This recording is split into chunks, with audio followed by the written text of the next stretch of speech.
La justificación siempre es, no, la teoría es buenísima. Lo que pasa es que el amigo se corrompió en el camino, pero ya vamos a intentar con otro, ¿sí? La teoría es buenísima, lo que pasa es que Stalin se corrompió. La teoría es fantástica, lo que pasa es que a Mao se le fue la mano. No, el socialismo es buenísimo. Lo que pasa es que Fidel Castro fue ahí acumulando hasta 900 millones de dólares según la revista Forbes y se torció en el camino. La teoría es buena, lo que pasa es que el Che se volvió asesino. Volvamos a probar. Y siempre es la cosa de, ahora sí, con este Mesías sí va a funcionar. Y eso fue lo que pasó con Chávez. Fue como, no, el socialismo no funcionó en el siglo XX porque era el siglo XX, pero ahora como estamos en el siglo XXI, entonces sí, socialismo del siglo XXI, obvio va a funcionar. Y volvamos a intentarlo con un nuevo Mesías y vamos todos para allá. Y entonces no solo es el Mesías de Chávez, sino el Mesías de Correa, el de Cristina y Néstor Kirchner, los nuevos Mesías. Y siempre vamos como idiotas confiando una y otra vez y le ponemos estas características de superhombre que nos va a venir a salvar y volvemos a confiar. Y desgraciadamente la misma receta son los mismos resultados, lo decía Albert Einstein. Locura es intentar cambios diferentes haciendo lo mismo. Y parecemos tontos, pero es que así es la humanidad. Entonces tenemos de dos, o aprendemos en la carne ajena, o nos toca, como le pasó a mis abuelos que tuvieron que salir chancleteando de Cuba, o al otro que se tuvo que ir de Hungría, a dejar tu país.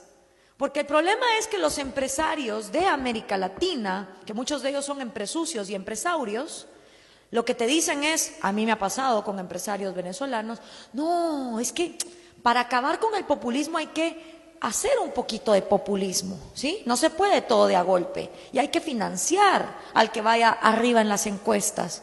Entonces ves patéticamente a los empresarios invirtiendo en estos mesías socialistas que luego les ponen la soga al cuello, les expropian las fábricas, los dejan sin nada. Y aún así hay empresarios hoy por hoy en Venezuela que le siguen pasando plata al chavismo. Y digo yo, ¿para qué? Si es que ya no hay nadie con plata para comprar nada. ¿Qué empresa puede funcionar en un país donde la gente tiene que, de cada 7 días de la semana, pasar 4 haciendo colas para conseguir lo mínimo y vivir en el estado salvaje del trueque? Porque es la única manera de sobrevivir. Ay, no, pero volvámoslo a intentar. ¿Por qué es tan exitoso? Porque ahora es democrático, ¿sí?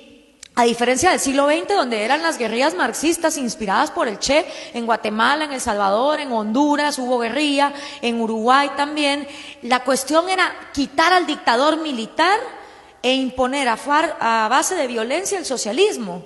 Y eso funcionaba muy bien porque la Unión Soviética mandaba las Kalashnikov y mandaba el dinero y entrenaba a la gente en Moscú y todo funcionaba perfecto, pero la Unión Soviética se desplomó. ¿Por qué? Por las consecuencias lógicas, ¿no? De que el socialismo y el comunismo no funcionan. Y entonces la izquierda latinoamericana se queda en un gran problema, que es, ya no hay dictaduras militares, la mayoría de nosotros pasamos a tener gobiernos civiles y democráticos, y aparte ya no está Mama Soviet que pase plata para poder financiar el proyecto violento. Entonces, ¿cómo sobrevivir si ya no hay manera violenta de llegar al poder? Bueno, pues vamos a tener que hacer uso de la democracia. ¿Y de qué se trata la democracia? Pues nada, de convencer a una bola de personas de que las vamos a sacar de la pobreza y en el camino nos enriquecemos, como siempre. Porque esto lo dijo George Orwell hace más de 100 años en La rebelión en la granja. Llegan los cerdos al poder después de quitar al hombre y los cerdos empiezan a poner reglas que solo para todos son iguales, excepto que hay algunos más iguales que otros, ¿va? Entonces, se juntan en Sao Paulo en el año 90 y empiezan a tener una organización estratégica muy bien estructurada que se llama el Foro de Sao Paulo, el cual determina la agenda del socialismo del siglo XXI, que es el manifiesto comunista reciclado. Es que es lo mismo. Es más, es tan patético que el mismo Marx decía, el comunismo debe implementarse de manera violenta, tiene que correr sangre.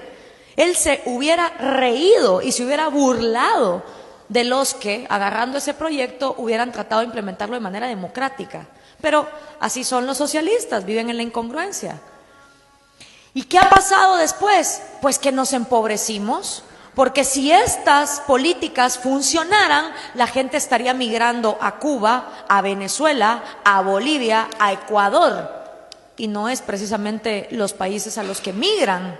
Entonces, nos damos cuenta que hay una estrategia, que lo que nos pasa no es solo casualidad, que salió de un momento espontáneo, sino que es una estrategia que año con año se reúne. La última reunión fue en mi país vecino, El Salvador, y a San Salvador la denominaron la capital latinoamericana del socialismo. Y Pablo Iglesias viene de la misma estirpe. Nosotros ahí precisamente redactamos quiénes fueron los padres fundadores intelectuales que apoyaron al socialismo del siglo XXI, primero en Venezuela y ahora están en España. Y eso sí, son gente que cuando viene el desastre y cuando se mueren los ancianos, después de 5 horas de hacer cola bajo el sol, se largan. ¿Y qué vuelven a decir? No, es que la teoría es muy bonita. Lo que pasa es que el cuate se torció en el camino.